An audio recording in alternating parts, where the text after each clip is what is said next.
Hi Booktube, so I'm here to do a fun tag. It's all about the love of dogs and especially my own dog. I wish I could get her on camera. She's right behind the camera and she might move it, shake it, or there might be noise in the background. I tried to figure out a way of having her and me on the camera at the same time, but she's 85 pounds, so she's very much not a lap dog, even though sometimes she wants to be. But yeah, I couldn't get the logistics to work, so I'm going to include some clips at the end of the video of showing her off. Of course, how could I not? And I was actually tagged to do this by the book seller, so thank you very much for tagging me. And I've watched several people do this tag, and it just looks like a lot of fun. So let's see. Looking down at the tablet here for the questions. So the first question is, tell us about your dog. So her name is Fable, and I got her from the local animal shelter. I'm not sure exactly what breed she is, like maybe Husky or Akita mixed with Golden Retriever or something, because she's golden with white underneath. But yeah, the Akita and Husky don't come in those colors, I don't think. But she has that same shape as them. So yeah, and she is now 3 years old, and she is just a joy to be around. She loves attention, and also she's very stubborn. So if she sees any person walking about, she will stop and immediately like drop down onto the ground, and her elbows will like hit so hard. She's like, it's like all the life goes out of her. She just drops down and really wants them to say hi, and then she like, and if they start looking at her, she'll like roll over with her feet in the air, because her absolute favorite thing is belly rubs. And so if they don't pet her, then I will squat down and pet with her, of course. But yeah. And let's see, what else? She's full of energy. Of course, she's just 3 years old. She still has that kind of like that puppy energy, but it's mellowing out a little bit. Right now, she hates the heat. And I don't blame her, because I don't like it either. But she has a very low threshold for heat. If the sun is out and fully shining, anything over like 65 degrees, she has to have like mini breaks. Like she'll decide where she wants to go. We'll sit in the shade for like 5 minutes, and then she'll want to keep going. Because she's like very dense fur, and it's double layered as well. She's a double coat. But yeah, winter is her absolute favorite time, especially when it's bitterly cold, and it doesn't get bitterly cold that often here in Portland, Oregon. But when we had some like extra windy days when it was like, I think around 10 degrees, that was her favorite time to go. And I knew that because along with her other traits, she's very scheduled. Like she can tell the time of day better than I can. And along with that is she is not a morning person, and she has her set bedtime and when she wakes up. And so most in the winter, like she really like wants to get up with the sun. And so, and it's so cloudy and overcast here. But around like 9:30 is when she wants to get up, and then she goes to bed like completely out, doesn't want to do anything about like 9 to 10, depending again on the sun. But anyway, in the wintertime when it was really cold, she was like waking me up like 11, 1 a.m., 3 a.m., like constantly throughout the night, really wanting to go outside and just like romp around in the bitter cold. So she's for sure like that like I said, husky kind of kind of dog. But yeah, she's just a hoot. And again, yeah, it's funny. I'm like we're talking about dogs, and she's I don't know how much the camera's picking it up, but she's like chewing on a bone. And that's another thing. She this bone she's chewing on right now, she just found randomly. She's very good at finding little treasures, balls, water bottles, toys, and bones. Like it's remarkable, like what she finds, like buried way deep in bushes and things. She's really good at not picking up like human food. That's the one good thing, is she's not like ingesting random things. But like bones, but I have to stay away from like chicken bone. Like if she sees that, she knows like I have to like physically hand it to her for her to pick something up, you know, as a food item. And yeah, it's just weird. It's like how she picked it. I told her like no one time for a chicken bone, and after that, all bones I have to like give them to her. So she's very smart. Okay, so I just keep going on and on, but I'll stop myself and go on to question 2, and that is, what would be your dog's favorite book? And I think like a lot of dogs, she likes squirrels, and luckily all the windows on this side of the apartment all face a lot of pine trees, and so there is a ton of squirrels constantly going up and down those trees. Like they'll fight. I know they're like, you know, claiming territory on those trees, but you hear them like chitter chattering and then running all over the place. So I picked, where did I put that book? Squirrels at My Window. Life with a Remarkable Gang of Urban Squirrels by Grace Marmar Spruch. I haven't read this yet. I got it like a month or so ago. But yeah, this looks like so much fun. And is there any, I wonder if there's any illustrations. There's a couple at the beginning of chapters, but here's a whole row of squirrels. But yeah, she's constantly got her eye on them and watching their every move. Let's see. Number 3 is use the first letters in book titles to spell your dog's name. So her name is Fable. So the first one is Fox and I, An Uncommon Friendship by Catherine Raven. I really like this book. This was like one of my favorite books I read. When this came out, like, was it 2022 or 2021? I got it when it came out. Let's see. 2021. And this is a great, it's really well written. And it's about a woman who's living way out in the middle of Montana, pretty isolated, and she befriends a fox, but it's not like a domesticated and bring it like into her home and feed it and all that. She's like making friends with it while it's in her on her property. And it was just a fantastic book, and I also really like the cover. And then A is A Bride Goes West by Nanny T. Alderson and Helena Huntington Smith. And this is about a woman who grew up in West Virginia and met a man and moves out west. And it's like a frontier story, and she, you know, goes from this very well-to-do, proper lady. When was this? It was like in the 1800s. What was the exact year?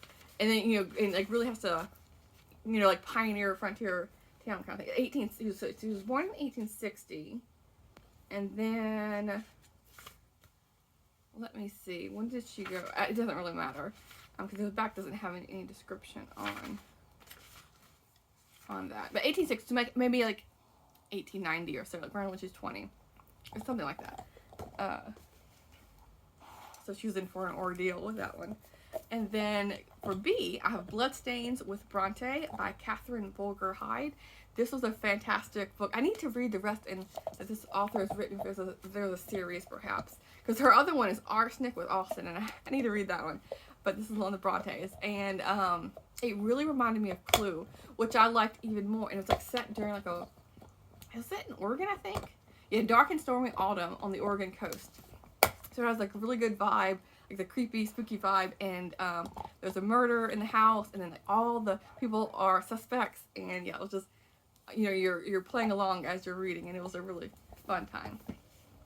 And then for L, I have Little House in the Ozarks by Laura Ingalls Wilder. This is the rediscovered writings edited by Stephen W. Hines, and this is a collection of her writings from when she was working in the newspaper columns. On her Missouri farm.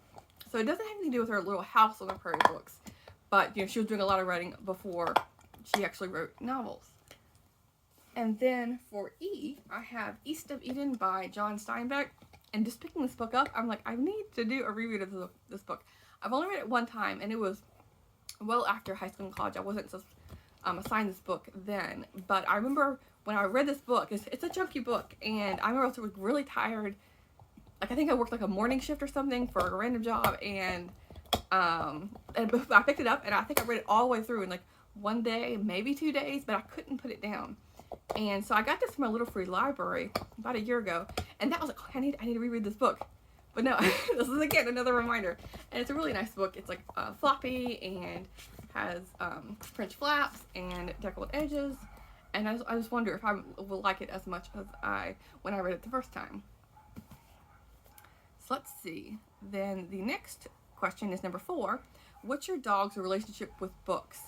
And along with her, she's really good at finding things, like I said, like balls and bones and plastic bottles. I call her like the recycling dog, because I like to take them to the nearest trash.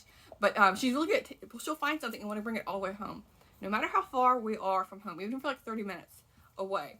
And that also applies to books, because if I run into a little free library and I see a book that I want to bring home with me, she's the one, I'm pointing at her, but of course you can't see her. She's the one that most of the time wants to do the carrying. She's like the little USPS dog or something. Or like the dogs that would carry your newspapers home, like from the front stoop. I don't have that, but I know for sure she would do that. And this is all like unprompted. But as I'm like looking at him, she's looking at me like, are you gonna get, is that a good one? Is that a good one? She looks at them as like toys, but she doesn't chew them. Like when I first got her, as I'm piling books like right in front of me, and then right in front of her, she was nibbling on a couple of them, but that's it. Like I didn't reprimand her or anything like that, but she just got out of that after she figured out what they were. So yeah, she doesn't want to chew them. She just wants to bring them home and just she's like my precious, like little treasures, that she's obsessed with. But yeah, so it's really cute. Let's see. So number 5 is, what's your favorite book with a dog? So I couldn't really bring to mind like an absolute favorite book I've read recently, but as a kid, I loved the book and loved the movie, Shiloh by Phyllis Reynolds Naylor. This is another book I would like to reread. And yeah, I loved Beagles as a kid, and like the movie cover with the dog with like the little flapping ears. Yeah, this is just a great book about a little boy and his dog. I think, is it in West Virginia? I think. But they get a dog and he's like, taking care of it, and yeah, it was just a nice story. And then let's see, number 6 is find a book on your shelves with a dog on the cover. So I found 2 as I was like looking for the Fable letter books. So I have My Dog Skip by William Morris, and this is another cute story, like a lot of like ones with like boys and dogs, but this is a memoir about a man who is he growing up in Mississippi? I think it was Mississippi or somewhere around there, and not that it really matters, but and what stuck out and remembering to read when I was reading this book was how when he went to like the local park to play football, the dog joined in and was like playing football along with all the kids, and so I thought it was really cute. And I think this is also a movie, same as this. So let's see, question 7 is find a book in your TBR that has the word dog in the title or has a dog in it. So I chose Anyone But You by Jennifer Cruz. This is part of the Love and Laughter line, and I haven't read any of the books from this series, but I think they're rom-coms. And this is about a basset hound named Fred, and I love basset hounds and beagles. Like, they're some of my favorites. But Fable is 85 pounds, and so I don't know, because their dogs are much smaller, I don't know if she would overwhelm them or what. Let's see, and then question 8 is, who would you like to tag? And I would like to tag anyone who is a booktuber and has a dog that hasn't already done this tag, because I know it's been going on for a while now.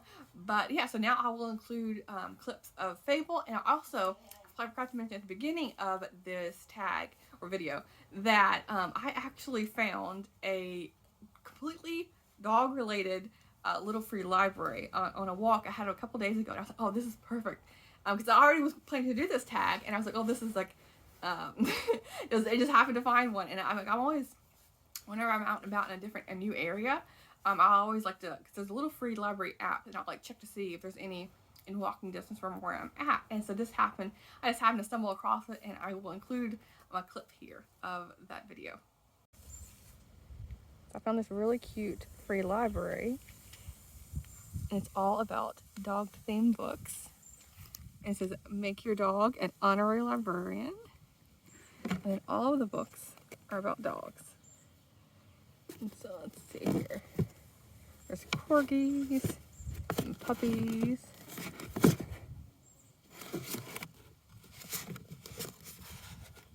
More popular Marlene from the movie. I'm thinking about this one, Heart of Darkness by Spencer Quinn. And they also have bookmarks. The doggy library. And these are the approved reading lists.